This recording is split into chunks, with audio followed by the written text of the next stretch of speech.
कक्षा 10 भौतिक विज्ञान। हम अंकित प्रश्न लगवा रहे थे, कल 3 तक हो गए थे।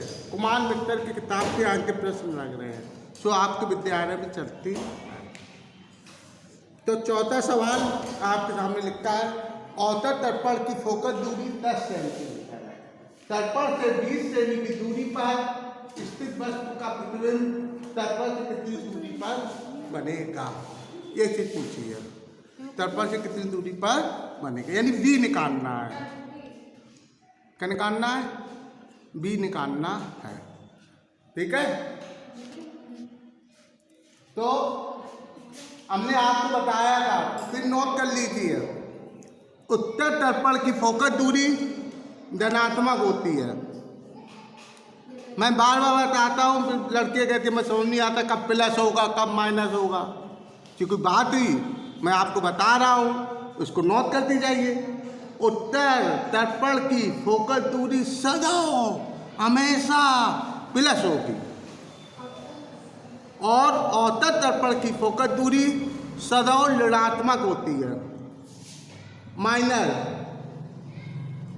उत्तर दर्पण की फोकस दूरी सदा धनात्मक और औसत दर्पण की, किस दर्पण की? औसत दर्पण की फोकस दूरी ऋणात्मक होती है, माइनस होगी।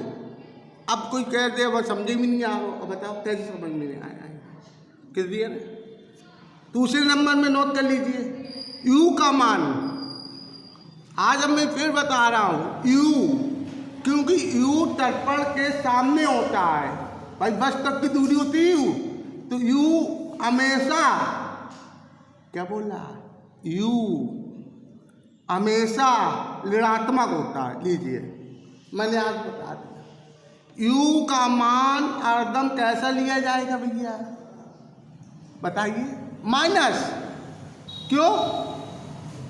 क्योंकि u जो होता है दर्पण से वस्तु तक की दूरी होती है। दर्पण से वस्तु तक की दूरी होती है। दर्पण से वस्तु तक की दूरी u होती है। तो अब दर्पण के सामने की जो दूरियां होती हैं वो ऋणात्मक होती है और जो दर्पण के पीछे की दूरियां होती हैं वो धनात्मक होती है। अब रही स्थिति बी की। किसकी स्थिति रही? बी की। तो बी में आपको फिर मैं बता रहा हूं, बी प्लस माइनस हो सकता है। बी कैसे प्लस होगा, कब? क्योंकि हमने आपको बताया था वास्तविक प्रतिबिंब किसे कहते हैं। वास्तविक प्रतिबिंब, भाई वास्तविक प्रतिबिंब जहां पर परावर्तित किरणें वास्तव में मिलती है वहां वास्तविक प्रतिबिंब बनता है। तो दर्पण में वास्तविक किरणें कहाँ मिलती है? वस्तु। कहाँ मिलती है? वस्तु की ओर। कई वस्तु के पहले मिलेंगे, कई वस्तु के बाद मिलेंगे। तो वास्तविक किरणें जहाँ मिलती हैं वहीं पर प्रतिबिंब बनता है। और वास्तविक प्रतिबिंब कहाँ बनता है? दर्पण के सामने बनता है। इसलिए वास्तविक प्रतिबिंब के लिए बी प्लस होगा, माइनस होगा। बी क्या होगा? किसके लिए? वास्तविक प्रतिबिंब के लिए बी कैसा होगा? माइनस होगा। और आभासी प्रतिबिंब के लिए, किसके लिए? आभासी प्रतिबिंब के लिए बी माइनस होगा। बस इतनी सी बात है भाई, मोटी बुद्धि से समझ लो। फिर मैं बता रहा हूं, ये इसी समझ में आ गई, आपको क्लियर हो जाए। औसत दर्पण की फोकस दूरी ऋणात्मक होती है, उत्तर दर्पण की फोकस दूरी धनात्मक होती है। u सदैव माइनस लेते हैं। बी वास्तविक प्रतिबिंब के लिए बी माइनस होगा। वास्तविक प्रतिबिंब के लिए बी माइनस होगा। आभासी प्रतिबिंब क्योंकि दर्पण के पीछे बनता है, आभासी प्रतिबिंब के लिए बी प्लस होगा। हो गया? बकाया सवाल अपने आप चिल्ला के कहने लगता मैं ऐसे है। अब इसमें देखिए औसत दर्पण की फोकस दूरी दी है, तो आप क्या करेंगे? बराबर माइनस 10। अब तुम लोग माइनस खाए लेना कि बेवकूफी नहीं है, बताइए? इतनी देर में चिल्ला के बता रहा हूँ, औसत दर्पण में वो माइनस होगा नहीं होगा? सिंपल चीज। दूसरी चीज, दर्पण से 20 सेमी दूरी पर बनता है। दर्पण से 20 सेमी दूरी पर स्थित वस्तु, कौन स्थित है? वस्तु स्थित है। किसका प्रतिबिंब बनाना है? कितनी सेमी दूरी पर? 20 सेमी पर। तो यू होगा और कैसा होगा? माइनस होगा। यू कैसा होगा? अब आपको सूत्र लिखना है। क्या होगा सूत्र? भी है बर्नम होना है -10 F कितना है? -10 B निकालना U -20 ये आ गया। मान रख दो, सॉल्व कर लो, B निकल आएगा। कट देंगे, निकाल दीजिए, निकालो।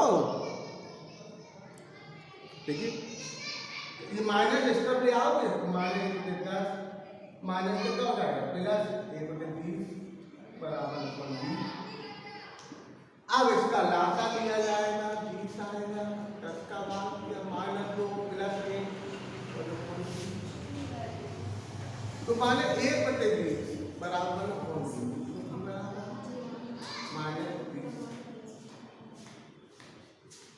कितना आ गया? -20 सेंटीमीटर आ गया। अब माइनस दर्पण से प्रतिबिंब की दूरी पूछी थी तो 20 सेंटीमीटर हो गया, ये आंसर हो गया। अब माइनस का चिल्ला के कह रहा है, बी माइनस में है, चिल्ला के कह रहा है कि हम वास्तविक हैं। क्या कह रहा है? हम वास्तविक प्रतिबिंब है। कैसे प्रतिबिंब है? वास्तविक। बी अपने आप क्यों? हमने भाई बताया है, वास्तविक प्रतिबिंब के लिए बी माइनस होता है, आवासीय के लिए बी प्लस होता है। तो माइनस आ रहा है की वैल्यू तो अपने आप ये तुम्हें पता हो जाएगा कि ये वास्तविक प्रतिबिंब। ये चिल्ला के कह रहा है माइनस। क्या कह रहा है? वास्तविक। दर्पण से 20 सेमी की दूरी में बनेगा। किस ओर बनेगा प्रतिबिंब? वस्तु की ओर। किस ओर वस्तु है उसी ओर प्रतिबिंब बन रहा है और दर्पण से 20 सेमी दूरी, ये आपको हो जाता है।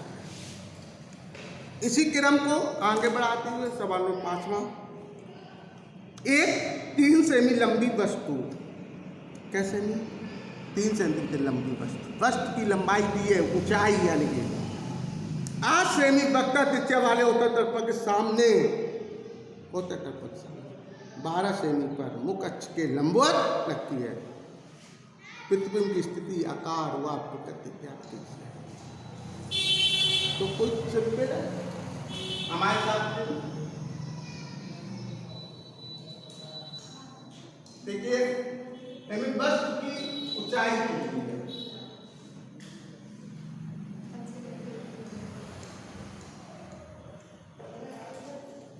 वस्तु की ऊंचाई कितनी है? वस्तु कितनी ऊंची है? वस्तु की ऊंचाई यानी ओ 3 सेंटीमीटर। अब इसमें वक्ता त्रिज्या दी हुई है 8 सेमी वक्ता त्रिज्या वाले, कितने सेंटीमीटर? 8 सेंटीमीटर वक्ता त्रिज्या वाले, यानी वक्ता त्रिज्या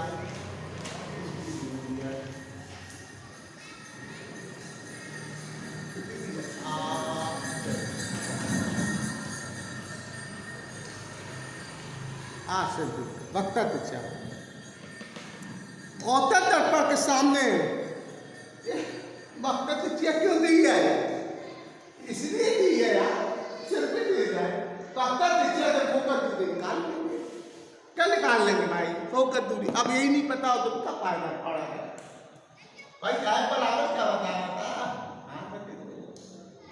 बस आ रहा था तो कितना आ गया भाई? कितना आ गया? 4। अब यहां पर कह रहा है, क्या कह रहा है? औसत दर्पण। कौन दर्पण है? औसत दर्पण। इसका देखो 8 सेंटीमीटर वक्ता त्रिज्या वाले औसत दर्पण के सामने, कौन दर्पण है? औसत दर्पण है। तो औसत दर्पण अपने आप का चिल्ला के कहता है कि F माइनस है। क्या कहता है? F माइनस है। तो यहाँ F क्या होगा? माइनस होगा। अपने आप चिल्लाए कह रहा है। अब उत्तर दर्पण होता तो क्या कह देते? एफ प्लस है। एफ क्या है? प्लस है। अपने आप चिल्लाए के कहता है एफ माइनस 4 सेंटीमीटर। अब नाम इन्होंने दे रखा है और करे कह रहा है। फिर सुनिए सवाल। 8 सेंटीमीटर वक्ता त्रिज्या वाले औसत दर्पण के सामने, औसत दर्पण के सामने 12 सेंटीमीटर दूरी पर, कितने सेंटीमीटर दूरी पर? 12 1 पर 2 12 सेंटीमीटर दूरी पर मुख अक्ष के लंबवत रखी है। कौन रखी है? वस्तु रखी है। सवाल नहीं करते कि फिर सुनिए। 3 सेंटीमीटर लंबी एक वस्तु, 3 सेंटीमीटर लंबी वस्तु एक 8 सेंटीमीटर वक्ता त्रिज्या वाले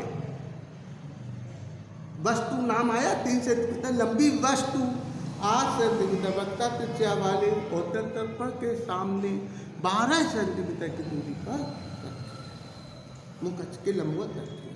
कौन रखी है? वस्तु रखी है। तो दर्पण वस्तु की दूरी कितनी है?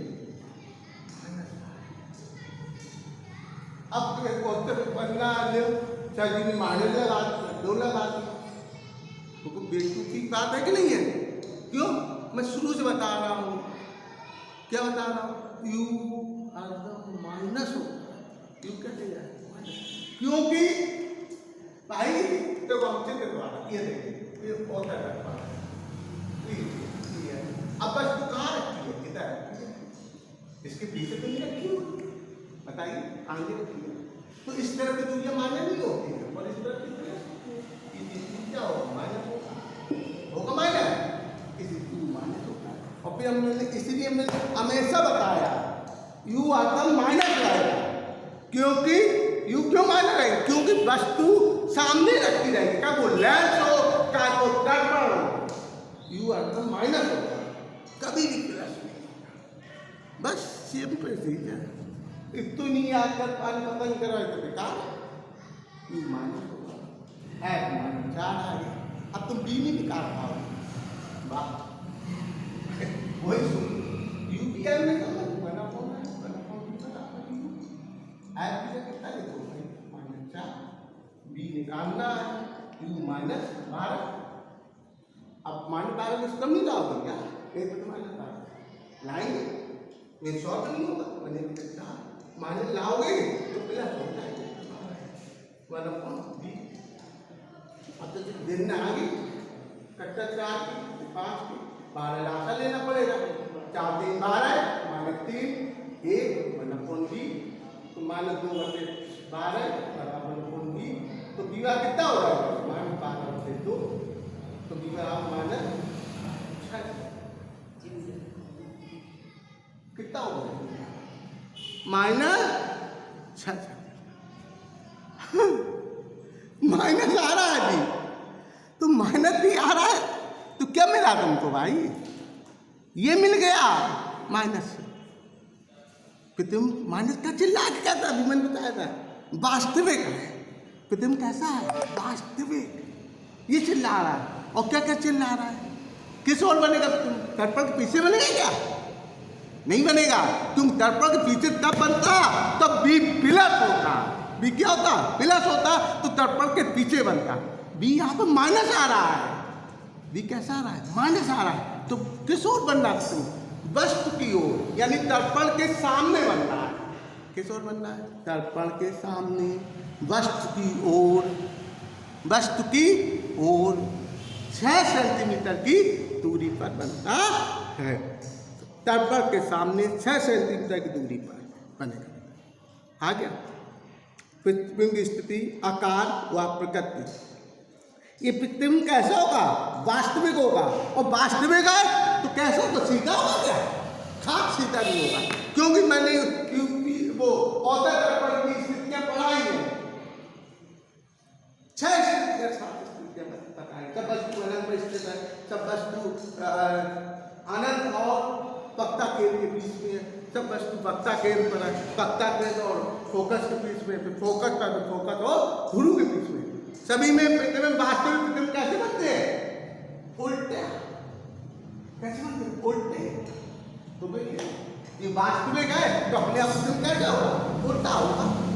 अगर आभासी होता, अरे भाई आभासी प्रतिबिंब केवल एक स्थिति में बनता है, केवल एक स्थिति में बनता है। मैंने नोट करवाया है और बार बार कहा है, आभासी प्रतिबिंब केवल एक स्थिति में बनता है। वो स्थिति होती है ध्रुव और फोकस के बीच में। वस्तु कहाँ हो? ध्रुव और फोकस के बीच में हो, तब प्रतिबिंब केवल आभासी बनता है। और आभासी बनेगा तो वो सीधा होगा और दर्पण के पीछे बनेगा। दर्पण के कहाँ बनेगा? पीछे बनेगा। आभासी बनेगा, सीधा बनेगा। ये ध्यान रखना है। तो प्रतिबिंब वास्तविक है, उल्टा है और दर्पण के सामने बनेगा। अब यही बात, प्रतिबिंब वस्तु से छोटा है कि बड़ा है, ये भी निकालना है।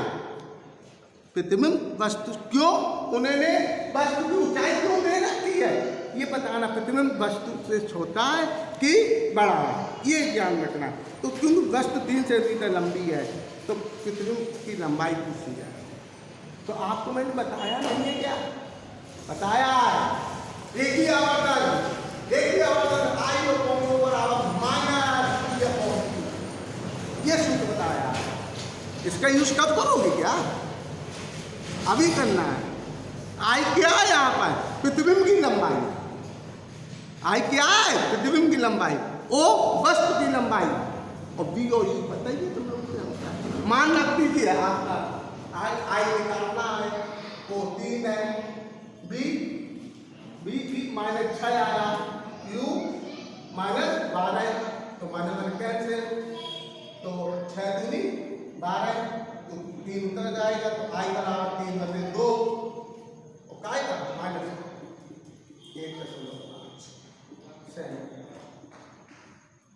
प्रतिबिंब कितने सेंटीमीटर लंबा बनना है?